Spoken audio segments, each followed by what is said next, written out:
भोर भई भज प्रभु नाम होगा तेरा कल्याण। भज रे भज रे। आइए सुनते हैं एक कहानी, समय यात्रा। जब भी यम मृत्यु के देवता श्री राम को ये बताने के लिए उनके पास आने का प्रयास करते कि मानव रूप में उनके पास कितना समय शेष था, हनुमान उन्हें प्रवेश देने से इनकार कर देते।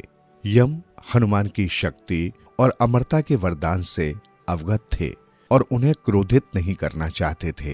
हालांकि श्री राम समझते थे कि मानव जीवन को जन्म और मृत्यु के चक्र को पूरा करना होता है। वे जानते थे कि हनुमान यम को उनसे मिलने न देकर उन्हें मृत्यु से बचाने की कोशिश कर रहे थे, किंतु राम ने इस तथ्य को स्वीकार कर लिया था कि उन्हें कभी न कभी यम से मिलना होगा। वे ये भी जानते थे कि हनुमान के आसपास होते हुए ऐसा करना संभव नहीं था। एक दिन राम और हनुमान बाहर टहलने गए। राम ने अपनी अंगूठी निकाली और उसके साथ खेलना शुरू कर दिया। कुछ देर बाद उन्होंने चतुराई से उसे भूमि पर एक छोटी सी दरार में गिरा दिया। फिर राम ने हनुमान से अनुरोध किया, मैंने अपनी अंगूठी कहीं गिरा दी है, क्या तुम उसे मेरे लिए ढूंढ दोगे? हनुमान जी ने सिर हिलाया और अपने शरीर को इतने छोटे आकार में बदल लिया कि वो आसानी से भूमि की दरार में जा सकते थे। वो अंगूठी के जितने निकट जाते, अंगूठी और नीचे चली जाती और उनके पास उसका पीछा करने के अलावा कोई विकल्प नहीं रह जाता। एक लंबे समय बाद अंगूठी पाताल में पहुंच गई। वहां हनुमान नागों के राजा नागराज से मिले।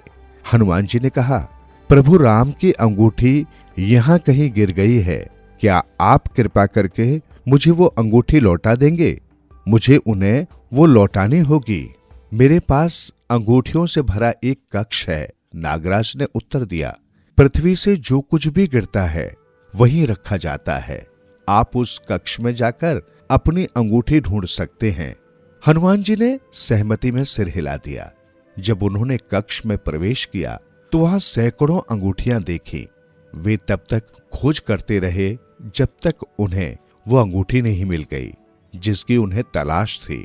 हालांकि उन्हें इसमें कुछ ही पलों का समय लगा होगा। हनुमान जी ने नागराज को धन्यवाद दिया और अयोध्या वापस लौट आए। किंतु पाताल में समय का एक अलग अर्थ होता है। वहां का एक पल पृथ्वी के कई वर्षों के बराबर है।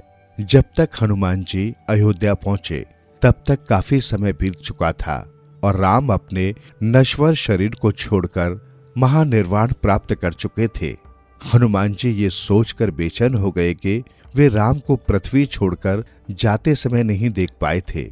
वे बहुत दुखी हो गए, किंतु वे जानते थे कि प्रभु घटनाक्रम को इसी प्रकार होते देखना चाहते थे। आज भी हनुमान जी हमारे ग्रह पर ही रहते हैं। एक दृढ़ विश्वास है कि जहां भी राम की पूजा होती है, हनुमान जी भक्तों को आशीर्वाद देने के लिए अपने अदृश्य रूप में वहां उपस्थित होते हैं। जीवन सुधरेगा, प्राणी होगा तेरा उद्धार।